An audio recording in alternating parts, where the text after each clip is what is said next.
Yo, what's going on, guys? It is Dylan, and I am back again with another comic book review. Now, we will be talking spoilers as usual, and today I want to talk about Joe Hill presents Hill House Comics Basketful Heads Issue 3, baby. You know, I've been loving all these Hill House Comics books, or Hill House comic books. Dude, I cannot wait. Lolo Woods will be the next review I'll probably put up. But I just love Basketful Heads, so this was the first one I had to do. It looks like we'll be getting Daphne Burn. We'll be getting another #1 soon, the Daphne Burn. So man, I just cannot wait. Finally we get two Sea Dog stories in the back. But the story, I'm still interested to see what's gonna go down in the story. It's just moving a bit slow for me, but I will be reading it. I mean, a big reason why I was picking them all up was so that I could make sure I was reading the werewolf story, but I'm picking them up no matter what. Like, it's not just because of the Sea Dogs. Like, these books are just really fun and just so awesome, and I'm just a big horror fan, so you sold me. You know what I mean? Like, Joe Hill, he is the man, and this issue was absolutely incredible. We start picking up on some more things. We got Joe Hill writing as always, Leomacs on the arts, and Dave Stewart killing it on the colors, man. Like, this book comes together and it is just fantastic. I really have been, like, I know a lot of people love the Dollhouse family. That it seems like the Dollhouse family is everyone's favorite or majority, but this is mine. Basketful Heads is dead. Like, I read the first issue of Lolo Woods. A Dollhouse family is really, really good. We'll have to see how that ends and stuff, but for now, Basketful Heads is still my favorite. I really just have been enjoying this. So it starts off, the storm is still going, and she's kind of laying there, sitting there like, oh man, like, is this a dream? Like, what's going on? And the guy with his head cut off, he's like, lady, please, I'm pretty sure I need medical assistance. Like, maybe it's like when you lose a thumb, like, if you get right to the doctor, they can sew it back on. Like, and he's like, oh my god, gee, like, oh Jesus, my body, you left it down there on the beach, the waves will drag it out to sea, then what? Like, oh god, lady, I know you're a caring person, you have to help me, I'm losing my mind here, what's happening to me, like, what is this? And she's like, none of this is real, I'm hallucinating, I've had a break with reality, or someone spiked what Liam and I were drinking. And the headless guy's like, yeah, that's what I keep telling myself, I'm imagining it's a nightmare, but I got sand in my mouth from down in the beach. That's real. You killed me, bitch. You killed me. You sound pretty good for someone who's dead. This thing, and then she's looking at the axe, and she's like, I think this means something, the sigil on the axe. She's like, I think this has to mean something. And I don't recall if she ever noticed that it lit up red when she swung it, but she's starting to look at the, details on it, and she's like, this ancient Viking axe, something's going on. And she actually ends up cutting herself just to prove to herself that what's going on is real. So she's like, yeah, that's real blood, that's real pain. And she's like, you cut off Liam's finger. And he's like, I told him to start with his finger. I told him not to start with his finger, I said to start with his cock. Take a pair of garden shears to his skinny little prick, he would have told us what we wanted to know. Keep that in mind for later in the issue. Keep that exact thought in your mind. And she quickly grabs his head, and he's like, hey, what are you doing? And she's like, who are you? He's like, me. And he's like, spare me the mouth and I'll spare yours. So, she's like, you're one of the escapees. Which one? The one who pimped her daughters? I hope you are that one, and I'll play soccer with your face, dirtbag. He's like, no, Jesus, I just slung a little dope. I didn't even want to escape. The other guys made me go with them. And he's like, you wouldn't kick my head around. You're a nice person. I can see that. Yeah? Yeah, what gave that away? How nice am I? When I whacked off your toes or when I cut off your head? She's like, I want my boyfriend back. Where are they going with him? Why would they wait a minute? Like, what do they even want from him? Like they cut off his finger to make him talk. Talk about what? And he's like, maybe, maybe they knew he had a girl over. And, the other guys wanted a little quim. She's like, yeah. Bitch smacks his ass. Like, yeah, that's a lie. Like, you already slipped up quite a few times. He's like, fuck you, slut. When my pals find you, they're gonna take turns on you. And he's like, no, no, no, no, don't hurt me again. Don't hurt me again. Cut me a little slack. She's like, yeah, I already did. And he's like, that's not funny, lady. And she's like, are you crying? It's been a real emotional evening for me, okay? And she's like, what's your name? Salvatore Puzo. He's like, okay, Sal, what did they want out of Liam? I told you they were looking for your bony little ass. And I told you that's a lie. When we first met, they took him away, and he was going to lead them to, you said that he was going to lead them to something they wanted. And it wasn't me, because you started to suggest I might be able to help them find it. So spill, what do they want? The money your boy found on the dead girl. That dumb bitch who jumped off the bridge.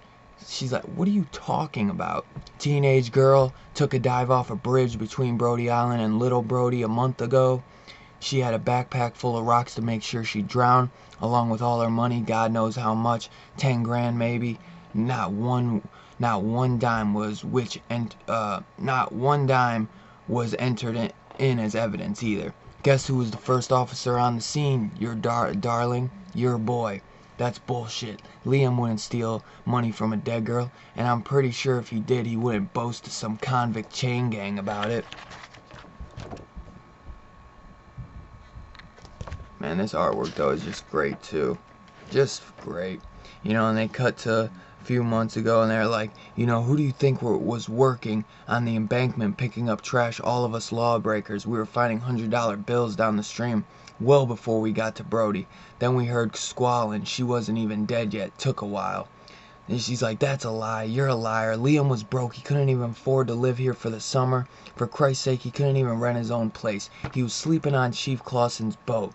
He's like, that's what he told you? You know, like, how well do you know your boyfriend, girl? I know everything I need to know. I know he loves me. And he's like, maybe. But the day after they scraped the body out of the riverbed, he had a nice new pair of sunglasses, top-end ghetto blaster, money for weed. He must have made us listen to every breath you take 8,000 times. Your boy was a good-looking fella, believe me. People noticed. He didn't take those sunglasses off or button his shirt again for the rest of the summer. And the guy who she cuts head off, he is just an absolute trip. She's like, bullshit, you're trying to get in my head. Says the woman who took mine. You just have to ask yourself, honey. He's been living off the chief all summer, rent-free, eating at Chief's table. If he was really broke, like he said, where'd all the money go? I'm sick of listening to your ugly mouth and looking at your ugly face. And rips off this American flag to cover the head up in the basket. And, you know, phone's dead. Storm must have pulled the lines down. So much for calling the cops. You know, that's a shame. I could use a cop. I want to report a murder. Talking about the guy in the basket. He's murmuring. And you actually find out that they cut the lines. It wasn't even the storm. So you know, she's like, you know, how did you guys get in the house? Like, you guys just went through the front door, Jimmy the lock? He's like, I don't know, we split up. I went through the upstairs window with my partner. Couldn't tell you how the other two came in. Looks like your partner's emptied out the gun safe too. Liam was going for a weapon when you barged in. Thought there would be shooting. Your boy was too slow. One of us got to him first.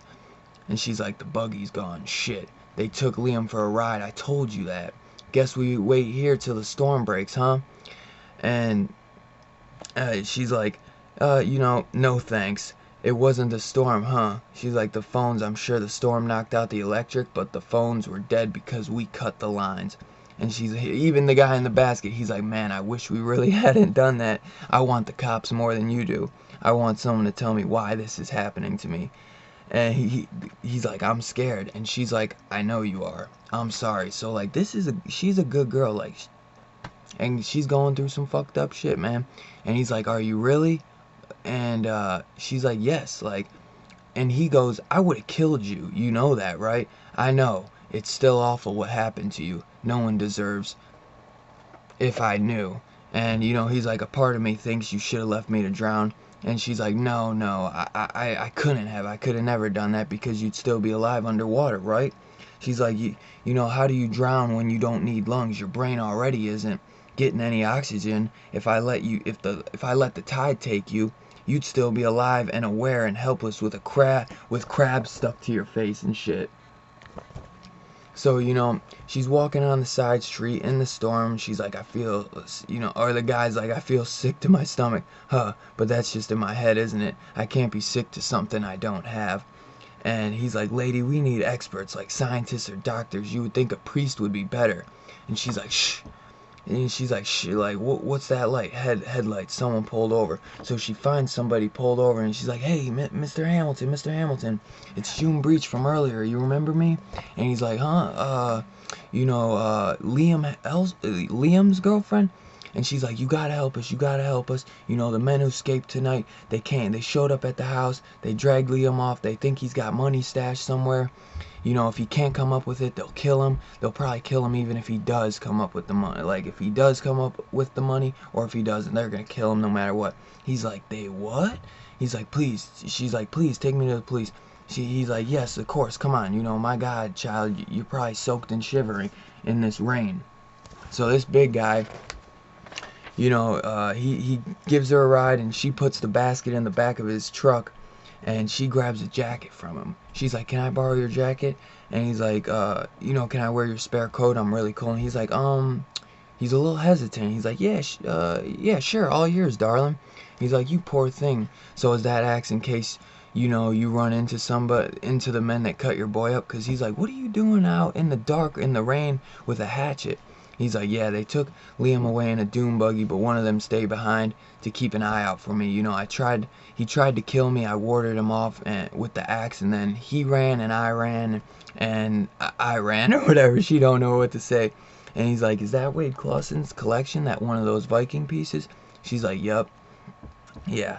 And he's like, you know, he showed a lot of people in the house that, gave him the whole history lesson. Can't say I paid much attention until he was talking dollar signs. You know, that'll make a guy kind of take notice when you figure out how much some of his pieces were worth.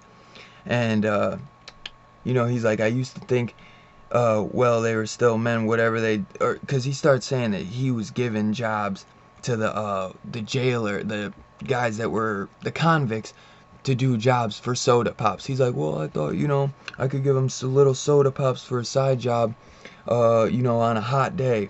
But he's like, after tonight, you know, like, you can't trust nobody, I guess. But the thing is, you really can't trust nobody. And a tree ends up blocking the road, and they get out, and she's like, well, maybe we can pull it out the way. It's way too big for them to pull it out. You know, she's like, well, maybe I can take the axe and we can chop it into smaller pieces, and then maybe then we can move it. You know, and she starts going ham, and she's like, Mr. Hamilton, like, we gotta get to the police. Like, I'm gonna start chopping up. And she's like, all right, Junie, or he's like, go ahead, Junie, take it apart. I'll see if I can find something to help.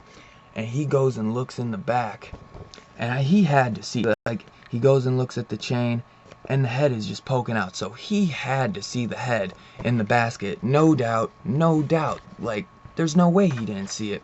And as she's kind of stretching, she's like, you know, I kind of got a cramp. And she reaches her hand into his hoodie pocket. And what does she pull out? You know, what did I say earlier to remember? Take a pair of garden shears to his skinny little prick. He would have told us what we wanted to know. And what does she pull out? Bloody garden shears. And she's like, oh God, it comes right to her, exactly what the convict said earlier. And the finger, her seeing Liam's finger, and she's like, oh God, oh no. And she's like, Mr. Hamilton, and he whacks her with the steel chain or whatever it is, and you know, knocks her down. And she quickly, like, turns around and hits him right in his knee with the axe. And he's like, you psycho bitch. And he's like, you bitch, just kept screaming, bitch. Like, that was a little weird, like, he just kept saying, bitch. I was like, okay, like, maybe say something else, like, you stupid bitch, maybe, but just bitch. I guess when he's just whacking her, ends up knocking the axe out of her hand, and, yeah, he just kept whacking her, I'm guessing, like, he just kept going. And she's like, please, you know, it don't, like, it hurts. And he's like, stay down then, it's almost over. And oh my god. So you know, it's almost over. Next issue, find out what happens when you stick your neck out for a stranger. And that's it for this issue, guys. And dude, what a cliffhanger. We finally get some answers. It looks like, you know, nothing is what it seems. There's a lot going on, and it looks like a lot. There's some inside shit going on, and I just cannot wait for issue 4. It's one of the only ones out of all these series that is 7 issues. All the other ones I believe are 6, so I just cannot wait, guys. Let me know in the comments down below what you guys thought of this. I'm really interested to know what anyone else is thinking about this. Like I said, this is my favorite out of the Hill House. I really am enjoying Dollhouse Family as well, but this one is just really I really have been enjoying this. It's just been a lot of fun. Like I said, let me know in the comments down below if you guys wouldn't mind hitting that like button on your way out, hitting that sub, hitting that bell notification so you get all notifications on all upcoming videos, and I'll catch you on the next one. Peace out.